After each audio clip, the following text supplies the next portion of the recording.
श्रीकण्ठार्पितपत्रगण्डयुगलां सिंहासनाध्यासिनीं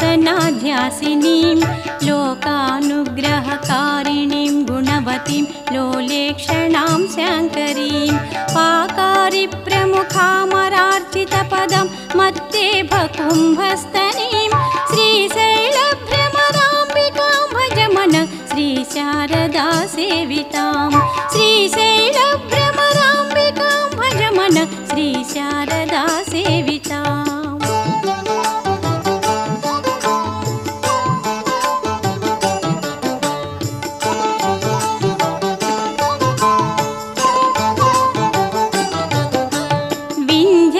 विन्ध्याद्रीन्द्रगृहान्तरे निवसितां वेदान्तवेद्यां निधिं मन्दारद्रुमपुष्पवासितकुचं मायां महामायिनीं बन्धु